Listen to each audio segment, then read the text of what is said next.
Mercredi des cendres, c'est ce jour-là qui ouvre la marche de 40 jours, qui constitue le temps de carême pour les chrétiens. Et au cours donc de cette journée, il y a une célébration religieuse qui est faite, au cours de laquelle on impose les cendres aux fidèles chrétiens, qui est l'expression de notre origine. Parce que dans le livre de la Genèse, au chapitre 3, verset 19, le Seigneur dit « Tu es poussière et tu retourneras en poussière ». C'est symbolique, c'est pour faire prendre conscience à l'homme son appartenance, son origine et sa fin. Et donc, la cendre symbolise cet abaissement, cette humilité que l'homme doit recouvrir de temps à autre. Et quand on parle de carême, c'est une marche de 40 jours, comme je l'ai dit tantôt. Le chiffre 40 qui a une grande symbolique et une résonance dans les Écritures saintes.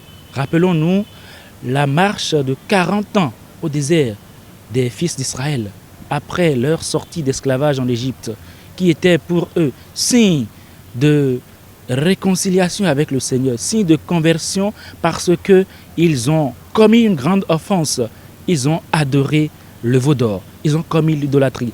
Pour peine donc, le Seigneur leur a demandé de faire une marche de 40 ans dans le désert. Qu'ils nous souviennent aussi les 40 jours et 40 nuits de Moïse sur le mont Sinaï pour aller à la rencontre du Seigneur pour prendre les tables de la loi.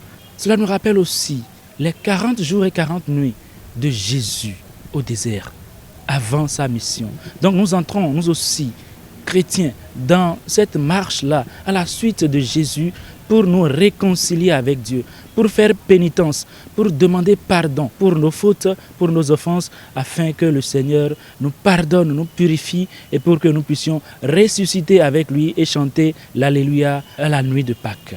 Les cendres que nous imposons le mercredi des cendres, ce n'est pas un fétichisme, non, c'est juste les rameaux que nous avons utilisés le dimanche des rameaux.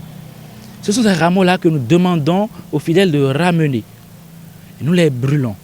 Et donc nous en recueillons les cendres et nous les bénissons et nous les imposons aux fidèles. Donc ce n'est pas du fétichisme, non, mais ce sont ces rameaux utilisés le dimanche, des rameaux, le dimanche de la Passion, que nous recueillons auprès des fidèles eux-mêmes qui les apportent, que nous brûlons, que nous incinérons. Voilà l'origine et la provenance des cendres. Les attitudes à adopter pendant le carême, je pourrais dire une attitude qui consiste à observer les 3 P. Les 3 P qui se définissent comme d'abord la prière, ensuite la pénitence et enfin le pardon.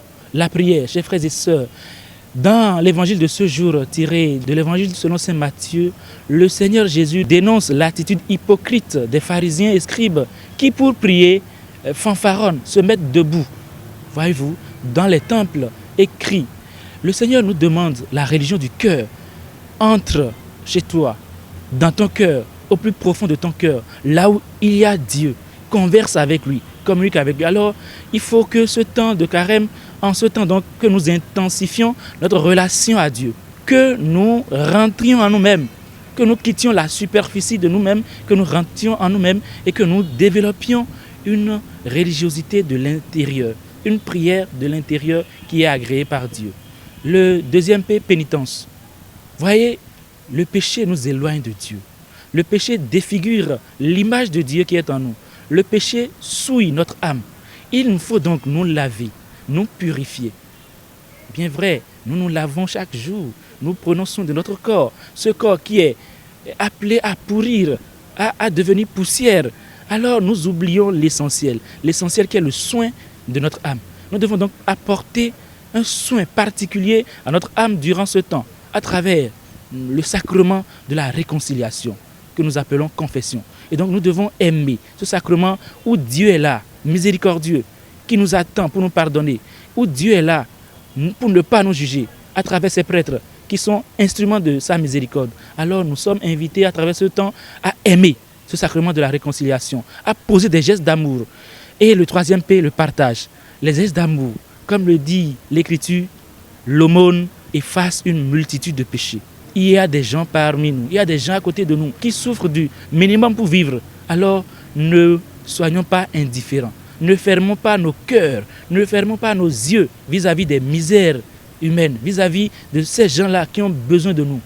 Ouvrons nos cœurs, ouvrons nos mains pour venir en aide à ceux-là qui en ont le plus besoin. Et ce sont les pauvres de Dieu, les anawim de Dieu, les veuves, les orphelins, les déshérités, les malades, les pauvres, les abandonnés. Alors que le Seigneur nous touche pour que nous puissions être sensibles à leur misère, sensibles à leurs besoins, pour que notre jeûne, nos temps d'effort ne soient pas des temps stériles, un temps de plus, mais que ce jeûne, ce carême 2023 soit pour nous un temps de grâce, un temps favorable de retour au Seigneur, de purification et de conversion véritable. J'exhorte toute la communauté des croyants, la communauté chrétienne, catholique, qui entre aujourd'hui dans ce temps favorable, dans ce kairos, pour se réconcilier avec Dieu. Je les invite à travers le livre du prophète Joël qui dit ceci: déchirez vos cœurs et non pas vos vêtements. Nous sommes trop à la superficie de nous-mêmes.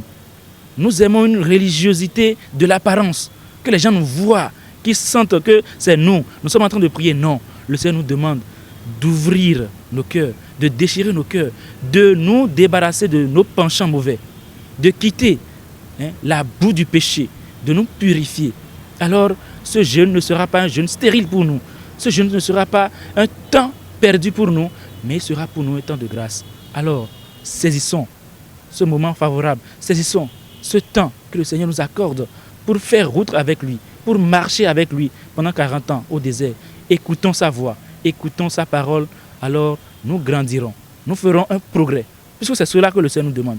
Ne pas s'asseoir sur ses lauriers, mais faire des efforts et lui-même viendra à notre secours. Puisque nous ne savons pas prier comme il faut. Comme Saint Paul l'a dit, c'est l'Esprit qui vient au secours de notre esprit pour que nous puissions appeler Dieu, Abba, notre Père.